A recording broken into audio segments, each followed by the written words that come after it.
Beginning, the girl in the quiet sector.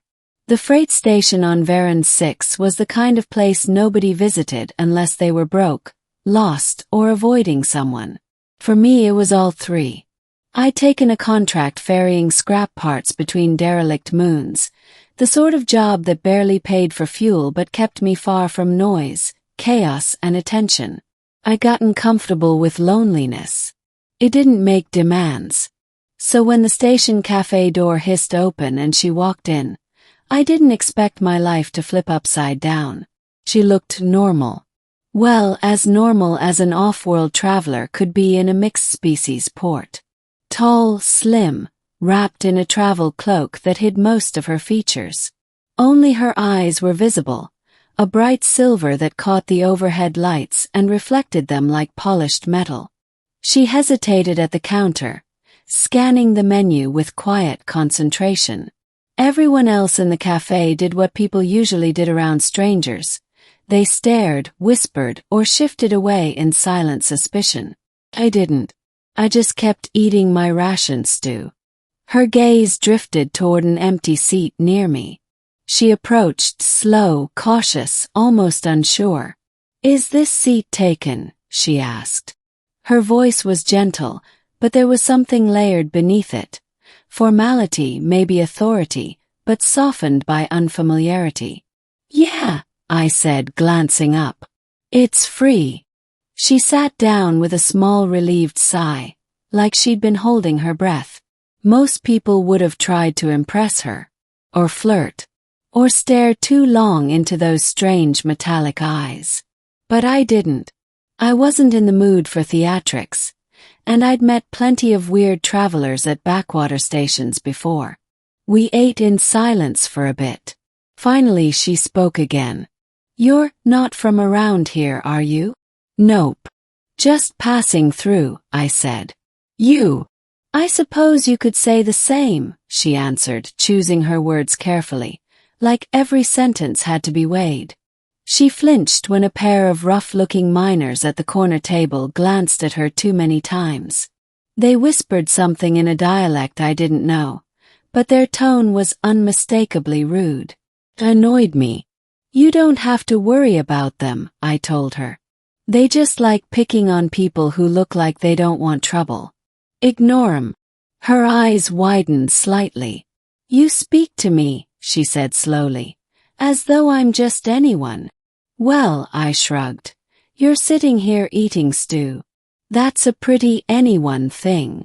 She blinked once. Then, unexpectedly, she smiled. A small, quiet smile. It made her look younger. "I like that," she whispered. "Too middle. The girl who wasn't a girl at all." Her name, at least the one she gave me, was Rhine. She asked questions as if she'd never been in a public space before. "What does this symbol mean? Why do the servers not announce your food when it's ready? Why are the mining crews allowed to drink during work hours?" Half the time, I wondered if she had grown up in a cave. Still, she was polite, curious, and strangely formal, like she learned conversational rules from an instruction manual. But something else caught my attention. She kept glancing at the door, as if expecting someone to burst through it. When we both finished eating, she followed me out of the cafe without asking. I didn't mind. Company wasn't the worst thing, but I could tell she was nervous. "Are you being followed?" "Yes." She froze. "Yes," she admitted quietly. "But not in the way you think." I waited for her to elaborate. She didn't. Instead, she changed the subject. "Your ship," she said. "Is it fast?" "No," I answered honestly. "But it works."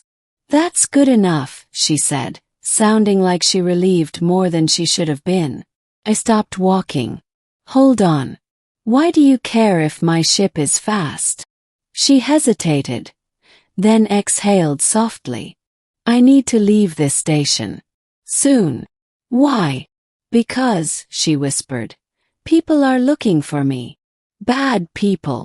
"Depends on who you ask." That answer didn't help much. But she looked genuinely worried. So worried that her silver eyes shimmered faintly, as if reacting to emotion. I studied her cloak, her posture, her strange mannerisms. "Are you running from trouble?" I asked. "Or are you the trouble?" She flinched. Hard. "You're treating me like a regular person again," she said quietly. "Do you always speak like that? Only to people who dodge questions." She looked up at me, really looked, and there was something like awe on her face. "No one has ever spoken to me that way." I frowned. "What, honestly?" "No," she whispered. "As an equal."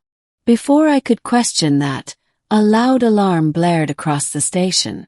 A voice echoed through the metallic hallways. "Attention all personnel. Imperial search units will be conducting an inspection.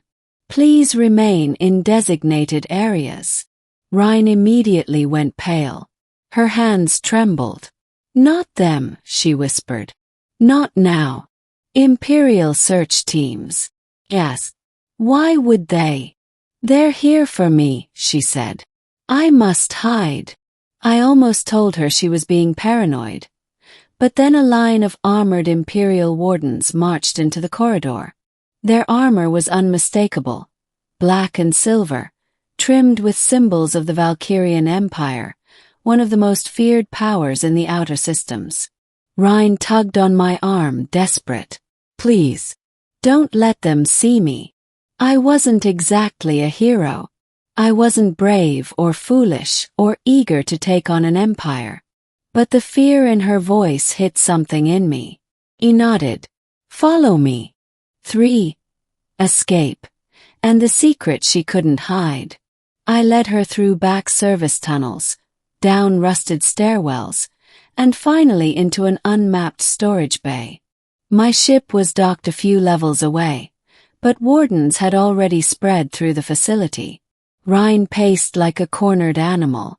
"They'll find me," she said. "They always do." "You could just explain whatever it is," I suggested. "No," she said sharply. "To them I am not someone who explains. I am someone who must obey." That phrasing bothered me more than I expected. "Who are you exactly?" She swallowed hard, then stepped closer. "I didn't want to tell you," she admitted softly, "because when people know, everything changes. They stop treating me normally." "Rhine," I said gently, "I'm not going to." She lifted her cloak hood. Underneath wasn't a scared traveler. Underneath was something else entirely. Her hair, previously hidden, shimmered like sunlight on liquid metal. Her silver eyes were brighter than any human's. And around her neck was a faintly glowing sigil, the crest of the Imperial bloodline. Took me a moment to place it. When I did, my stomach dropped. You're a Valkyrian." She nodded. "Not just any Valkyrian. I am Rinnevel Astri, heir to the Valkyrian Empire. An Imperial princess." "Yes." That explained the wardens. The fear. The secrecy. "That would have been nice to know earlier," I muttered. "Do you see?" she whispered. "You changed. Your face changed. Everyone changes when they know. Look, it's not every day someone tells you they're royalty."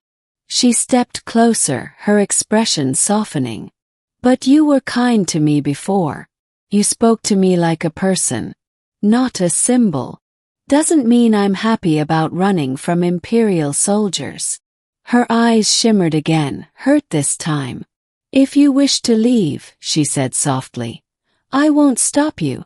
You have already done more than anyone else would." I sighed, long and heavy. "I never said I was leaving. I just need to know what mess I'm stepping into."